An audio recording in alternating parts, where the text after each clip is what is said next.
Ibe anyị ekene m unu. Ana m achọ ịkọwakwuru nọ ihe gbasakwara ya bụ ọrịa achaere, ya bụ ọrịa ọjọọ a nka na-ekwukwa maka ya. Ndị ọjọọ jizi na-awụsara ụmụnne ha. Achọrọ m ịkọwakwu ihe ọzọ unu nwere ike ime na ịgwọ ya bụ ọrịa.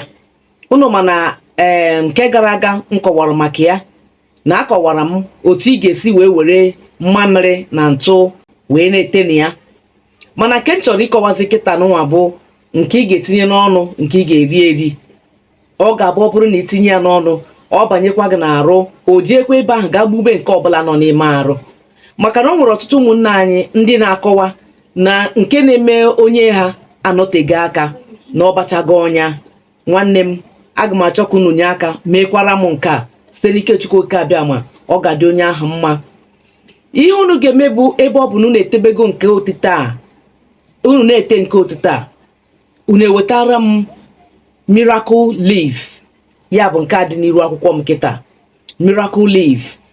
Anyị na-akpọ ya ọda opuo, onwe ndị na-akpọ ya leaf of life. Iwetakwuru m alligator pepper. Alligator pepper ị ga-eweta ya bụ ose ọjị Igbo. Chekwa ka ngosi gị ya bụ ose ọjị Igbo nke a nji kịta, mana ị ga-eweta ya ịbụa, maka na nke a nji ebe a bụ nke nne.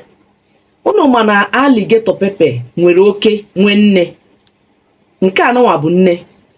Ọ bụrụ na ịzụtawa ya, ịzụta oke na nne, dịka nke a nji ebe a kịta bụ nne. Ọ bụrụ na iweta ya oke na nne ahụ, gewozie ntị ọfụma ka ị ga-esi wee mee ya. Ọdaopu ahụ, ihe ị ga-eweta ya bụ ịmarụ mkpụrụ okwu one eji akpọpụta aha gị. Ọ bụ na mkpụrụ okwu ịnọ bụ ihe aha gị pụtara, ije kụtara m ọdaopu a ịnọ. Ọ bụ na mkpụrụ okwu asaa ka aha gị pụtara, jee kụta ọdaopu a asaa. Ofu ibe ahịa ọdaopu bụ ofu mkpụrụ okwu eji akpọ gị aha. Ọ bụ na iweta ya, iwetazere m mkpụrụ alligator pepper nke nwaanyị, ị ga-achịta ya mkpụrụ 7. Alligator pepper nke nwaanyị ga-adị ịsaa. Ihe nji na-eripitiri ya bụ fọ ka unu nwee ike ọtụ ya nke ọma. Alligator nke nwoke kwanụ ga-adị mkpụrụ 9, ya bụ 9. Ọ bụ na echite ya, ịsa akwụkwọ ahụ mmiri, echiri mkpụrụ alligator ahụ wunye ya n'ime, ịta ha ncha. Ị ga-ata ya n'ụtụtụ tutu irie ihe ọbụla. Ịtacha ya, locha ihe niile dị ya, ịta ya n'ụtụtụ tutu irie ihe ọbụla. Ọ nọ ihe dịka 30 minutes to 1 hour, iriere onwe gị ihe. Ị ga-eme ya otu ahụ mkpụrụ ụbọchị 4 market days ka ị ga-eme ya. Ọrụ nke ahụ na-arụ bụ na ọ ga-abanye n'ime arụ. Ọ bụ na o nwee nke dị stọbọn njere nọrọ gị n'ime arụ, ọ ga-esi n'ime arụ ahụ gburu ya wee pụtawa. Ọnyanwa bụ ọrụ ọ na-arụ, ọ dị oke mkpa. Maka na o nwee nke ọ ga-abụ bụ na ọ na-abịa ọhụrụ, itecha ya nke otite a, ọ laa anya. Ọ bụ na nke nọgoro ọdụ, nwanne m, ọ bụ na ị na-ete nke otite, na-atakwara m nke ọtụtụ a, taa zuo ya mkpụrụ ụbọchị 4. Chukwu oke abịa ma ga-eji ya wee rụọ ọgọrụ na-arụ. Ma nka na-agọkwara ndị anọ nwa bụ ndị na-enye mmadụ nsị achaere. Nka na-agọkwara ha ọfọ ọjọọ n'ime afọ agaghị adịrị ha mma.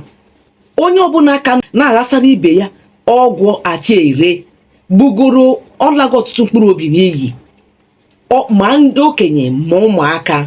Onye ọbụla aka na-ewepụta aka ya na-emeri ụmụ mmadụ ihe a, ime afọ a ị gaghị ahụ ihe ọma na ndụ gị.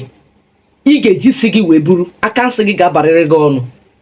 Nke a bụ ọfọm na-agọrọ unu, m ga na-agọrọ unu ya mana ụtụtụ na ehihie ma abalị. M ga na-agọrọ unu ya ahịa na-anọ, izu na-anọ, m ga na-agọrọ unu ya, maka na unu emego ọtụtụ ezinụlọ ihe. Ekele m unu ụmụnne m, ma biko nyekwa n'aka tụsara m ozi ya nke ọma. Ọ bụkwa na nke a bụ izi na-abanye na Ada Nsukka Culture TV, biko ana m ayọ gị ka ị kpara anyị aka na akara nsonye ma akara ịhụnanya, maka na ama m na ị ya amụta ezigbo ihe na peji anyị. Ekelekwa m unu, ndewonu.